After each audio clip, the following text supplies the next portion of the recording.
पढ़ाई करने के 5 टिप्स कौन कौन से हैं कि कौन से 5 टिप्स अपनाकर हम हमारी पढ़ाई को बहुत अच्छी बना सकते हैं। तो ये 5 टिप्स अगर आपने अपना लिए तो आपकी पढ़ाई बहुत ही बेस्ट हो सकती है। सबसे पहला टिप्स, अपना एक टाइम टेबल बनाएं।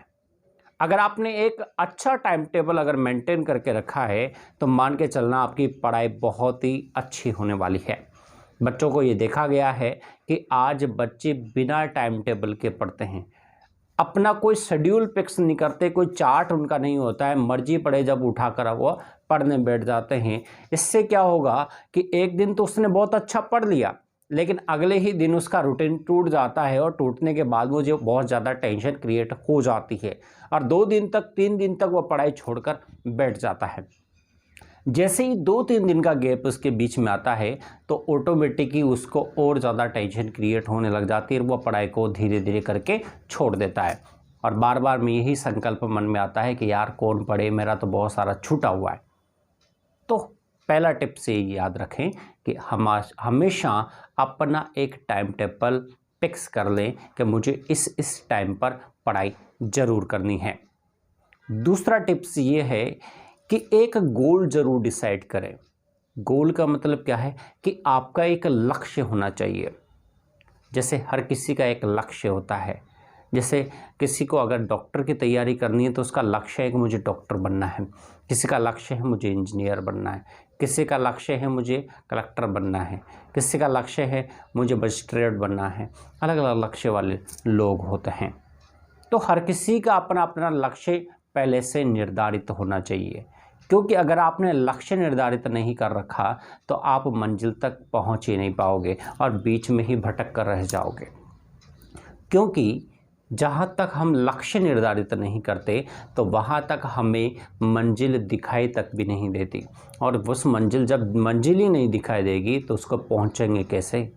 इसलिए अपना लक्ष्य सबसे पहले निर्धारित कर लें। लक्ष्य निर्धारण करना आज के टाइम पर बहुत ही ज़्यादा ज़रूरी है।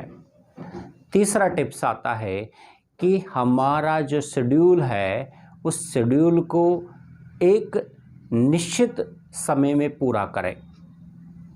यानी जो हमने टाइम टेबल बनाया है, जो हमारा सिलेबस है, उस सिलेबस को एक निश्चित टारगेट दें और टारगेट के अकॉर्डिंग उसको पूरा करें। जैसे किसी भी कंपनी में जो वर्कर काम करते हैं उन वर्कर्स को टारगेट दिए जाते हैं, इस टारगेट को आपको इतने दिनों में अचीव करना है।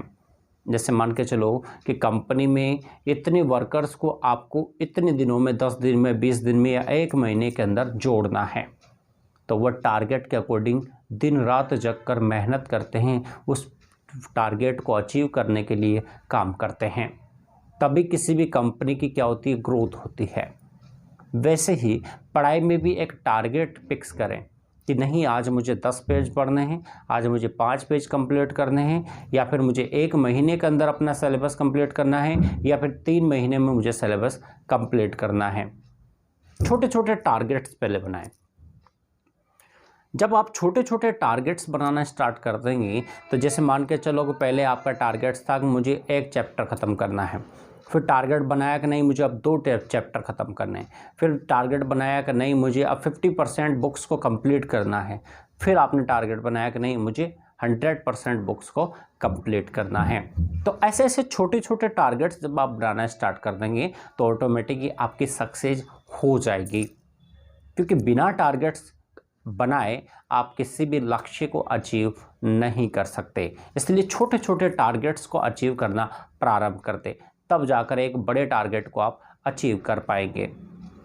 अगला जो टिप्स आता है 4th नंबर का, वो ये है कि हमेशा विद्यार्थी को एकांत प्रिय होना चाहिए।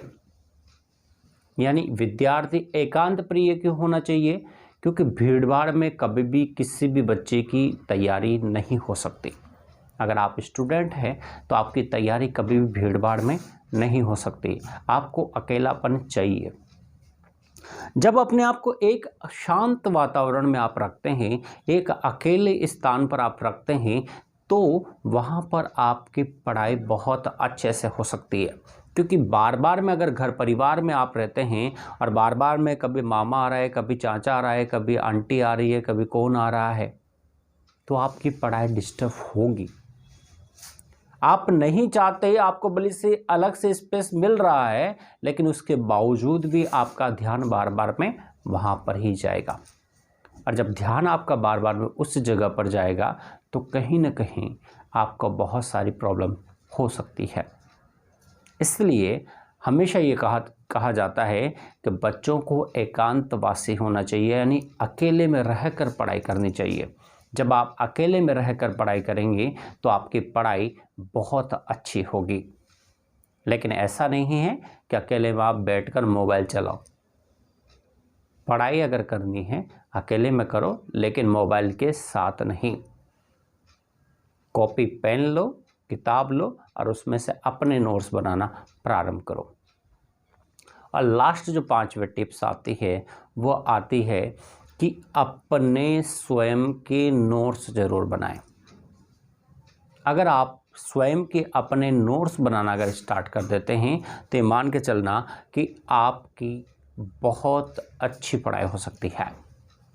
जो बच्चे अपने स्वयं के नोट्स तैयार नहीं करते उनको हमेशा कुछ न कुछ डाउट्स होते हैं या फिर उनको चीज़ें बहुत कम याद होती है।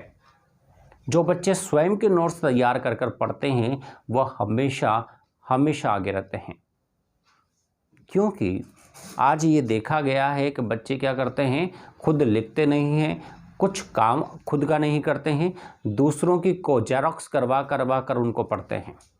आज मैंने बहुत सारे बच्चों को पढ़ाया है और बहुत सारे बच्चों की यही मैंने चीज़ें देखी है कि बच्चे आज जेरोक्स पढ़ रहे हैं, मेहनत नहीं करना चाहते, सिर्फ जेरोक्स से टाइम पास करना चाहते हैं।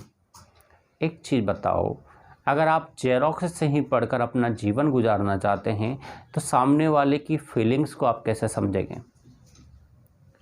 बहुत सारे बच्चे क्या करते हैं, शॉर्ट टर्म का यूज़ करते हैं। अब जेरोक्स में जो शॉर्ट टर्म होती है उन शॉर्ट टर्म को उसी बच्चे को पता होगा जिसने वो लिखी है, या फिर बहुत सारे बच्चों की राइटिंग का ऐसा इशू आता है कि वो राइटिंग सिर्फ उसी को समझ में आएगी जिसने वो लिखा है। अब आप वो उसका मीनिंग अलग निकाल रहा है और आप जेरोक्स उठाकर जब पढ़ रहे हो तो आपका मीनिंग अलग निकल रहा है। तो आप सोच सकते हैं कि हम अर्थ का अनर्थ करके आएंगे, यानी उसका अर्थ कुछ और था लेकिन हमारे पढ़ने में गलती हुई और हम पेपर में लिखकर कुछ और आएंगे, तो क्या नंबर मिलेंगे? नहीं मिलेंगे।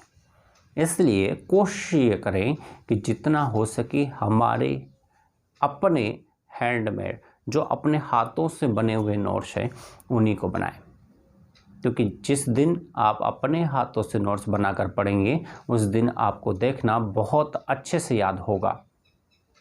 क्योंकि हमारी जब ये तीनों कर्मेंद्रियां एक साथ काम करती है, हमारा जो आँखें हैं, हमारे जो हाथ है और हमारा जो मन है, वो लगातार जब एक टारगेट पर फोकस कर कर वर्क करेगा तो वो चीज़ें जल्दी याद होती है। इसलिए सभी विद्यार्थियों से यही कहना है कि जितना हो सके इन टिप्स को याद रखकर पढ़ाई करें तो आपकी पढ़ाई बहुत अच्छी हो सकती है।